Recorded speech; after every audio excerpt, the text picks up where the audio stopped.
Preparing for a management consulting at Accenture interview?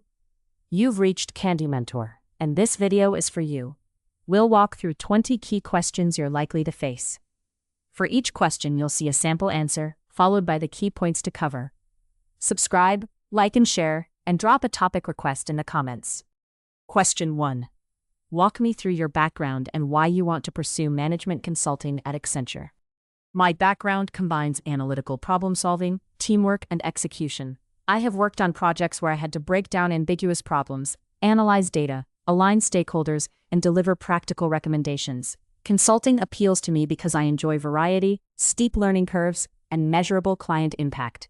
Accenture is especially attractive because it does not stop at strategy.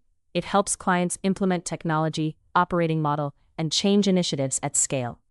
While answering, focus on a crisp career story, transferable skills, interest in problem-solving, client impact, and why Accenture's mix of strategy, technology, and implementation fits your goals.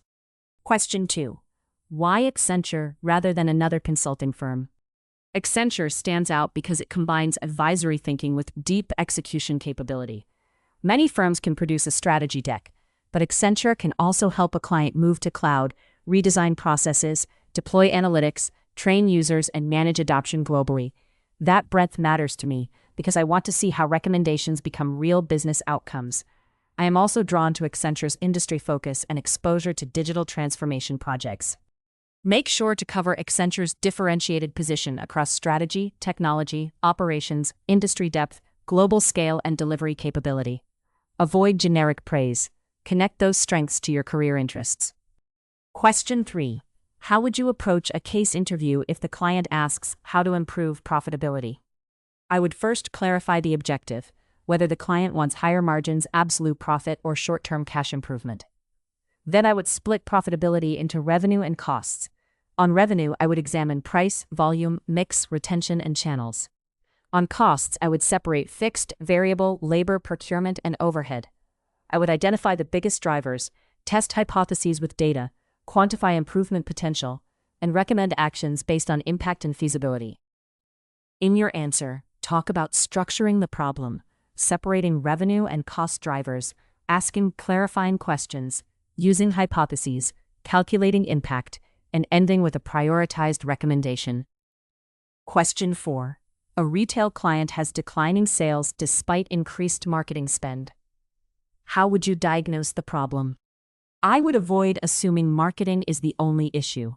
I would start by breaking sales into traffic, conversion, basket size, and repeat purchase.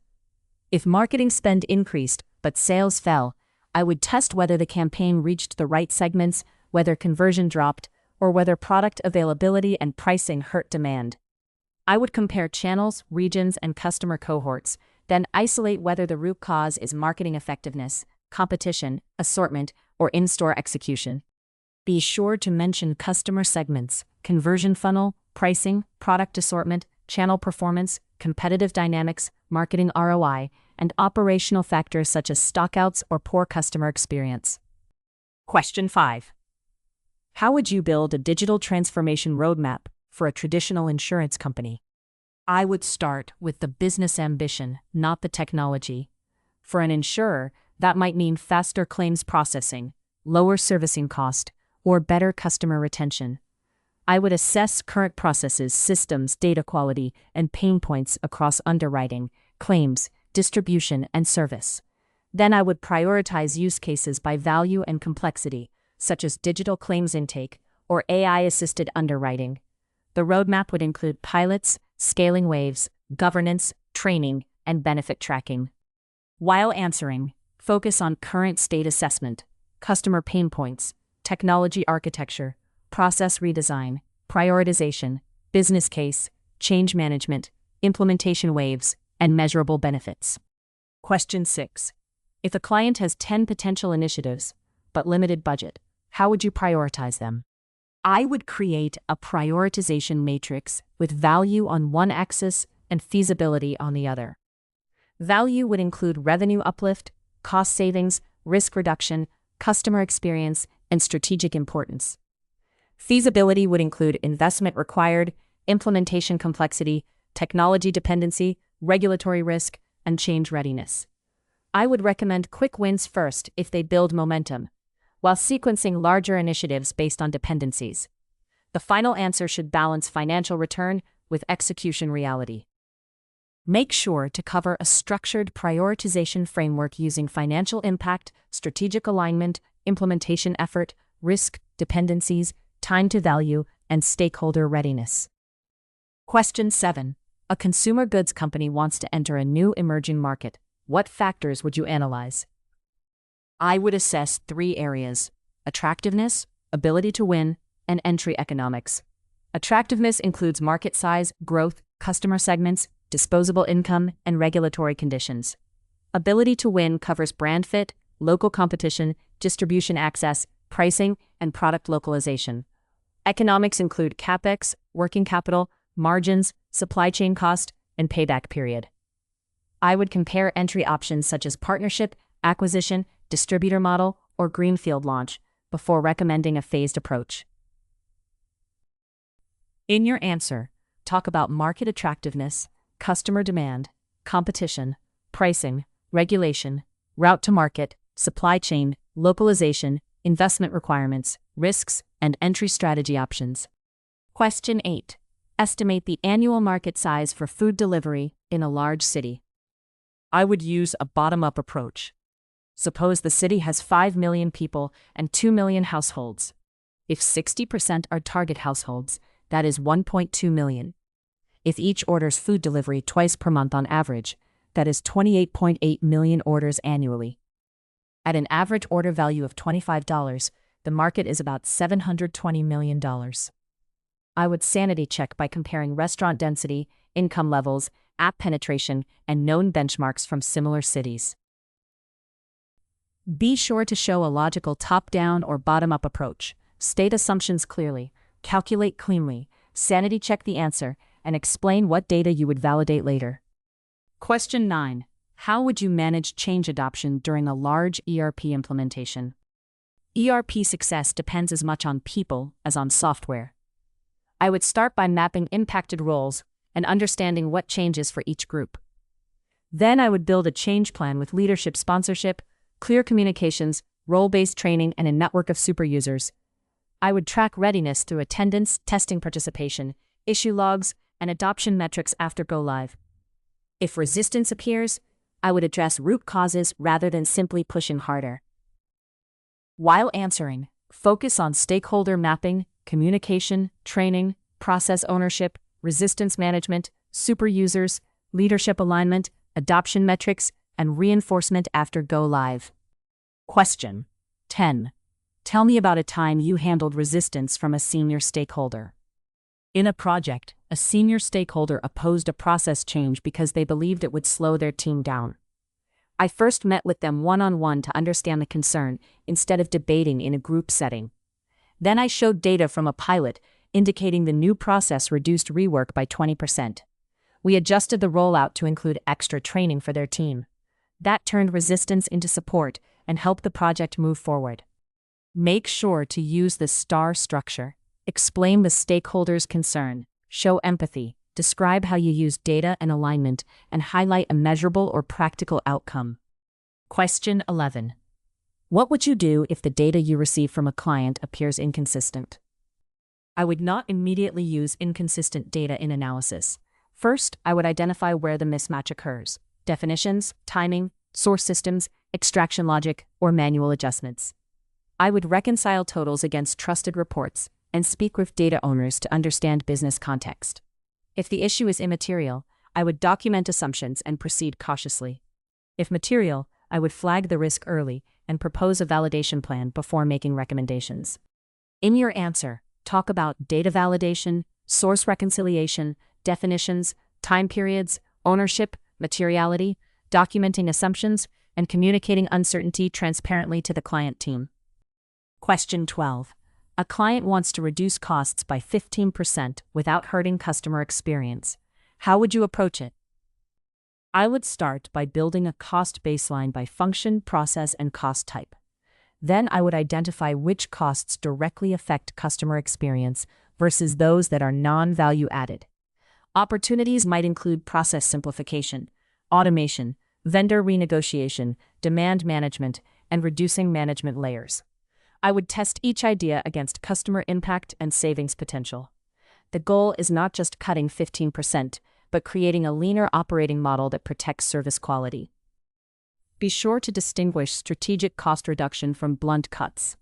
Cover cost baselining, value drivers, customer impact, process efficiency, automation, procurement, spans and layers, and reinvestment. Question 13. How would you identify practical generative AI opportunities for a banking client? I would start with business problems, not the technology hype. In banking, practical use cases could include customer service co-pilots, document summarization, compliance monitoring, software development support, and knowledge search for relationship managers. I would evaluate each use case based on value, data availability, model risk, regulatory sensitivity, and need for human review. The strongest candidates are high-volume, text-heavy workflows where productivity gains are measurable and controls can be built in.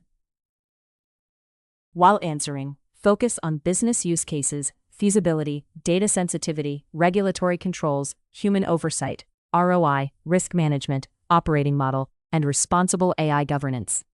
Question 14. What is the difference between agile delivery and a traditional waterfall approach? Waterfall is sequential. Requirements, design, build, test, and deploy happen in defined phases. Agile is iterative, with cross-functional teams delivering smaller increments through sprints and incorporating feedback continuously. Agile works well when requirements may evolve, especially in digital products or analytics. Waterfall can still fit highly regulated or fixed-scope environments. In consulting, the key is not using Agile as a buzzword, but choosing a delivery model that manages risk and creates value. Make sure to explain iterative delivery, customer feedback, sprint cycles, changing requirements, governance, risk trade-offs, and when each approach may be appropriate. Question 15. Tell me about a time you led a team under a tight deadline. During a university consulting project, our team had 1 week to prepare a client presentation after receiving new survey data late. I split the work into analysis, storyline, and slide production, then set daily checkpoints to resolve blockers quickly. I personally handled the key customer segmentation analysis while coordinating quality review. We delivered on time, and the client adopted 2 of our recommendations. The experience taught me to create structure quickly under pressure. In your answer, use STAR. Show prioritization, delegation, communication rhythm, quality control, and how you motivated the team while delivering a concrete result under pressure. Question 16. Describe a time you had a conflict within a team. How did you resolve it?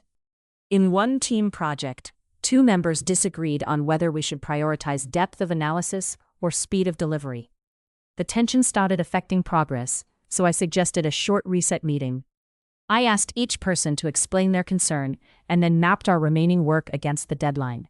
We agreed on a minimum viable analysis with optional deeper cuts if time allowed. That compromise restored momentum and helped us submit a stronger final product.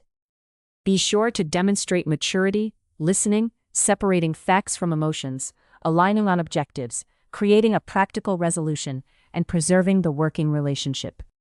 Question 17. How would you explain a complex analysis to a non-technical executive? I would lead with the business message, not the technical method. For example, instead of starting with regression details, I would say, customer churn is mainly driven by service delays and price sensitivity. Then I would show 2 or 3 pieces of evidence in simple visuals, explain the financial impact, and recommend actions. I would keep methodology in the appendix for credibility. Executives need confidence in the answer and clarity on decisions.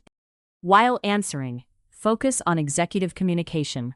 Start with the answer, simplify methodology, use business language, show implications, avoid unnecessary detail, and prepare backup analysis. Question 18. What risks would you monitor during a consulting project, and how would you manage them? The main project risks I would monitor are scope creep, poor data quality, misaligned stakeholders, missed dependencies, and low adoption. I would manage them through a clear work plan, issue log, decision rights, and regular steering meetings. For example, if a client requests extra analysis outside scope, I would assess impact on timeline and agree trade-offs. Risk management is about surfacing problems early enough that the team can still act. Make sure to cover scope creep, data quality, stakeholder alignment, timeline risk, resource constraints, dependency delays, adoption risk, and clear escalation mechanisms. Question 19. What KPIs would you use to measure whether a transformation program is successful? I would align KPIs to the transformation's original business case. Financial metrics could include cost savings, revenue uplift, margin improvement, or working capital impact. Operational metrics might include cycle time, error rates, automation levels, or service productivity. I would also track customer satisfaction, employee adoption, training completion, system usage, and benefit realization versus plan. A transformation is successful only if the new way of working delivers sustained business outcomes. In your answer, talk about linking KPIs to objectives, including financial, operational, customer, employee, adoption, risk, and milestone metrics, rather than relying only on project completion. Question 20. At the end of a case, how would you give a recommendation if you are not fully certain? I would still give a clear recommendation based on the evidence available.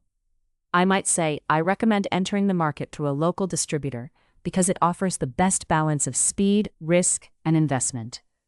Then, I would cite the strongest supporting facts and identify the main uncertainty, such as competitor response or regulatory approval. Finally, I would propose next steps to validate that risk. Consultants must be decisive while transparent about assumptions. Be sure to provide a clear recommendation, support it with key evidence, acknowledge uncertainties, propose next analyses, and avoid sounding indecisive or overly caveated. If you are still with us, congratulations, you are much ahead of the rest and serious about preparing for your interview. We hope we were able to add value to your preparation and create some helpful content. Do not forget to like and share this video. Your small act can do great things for us.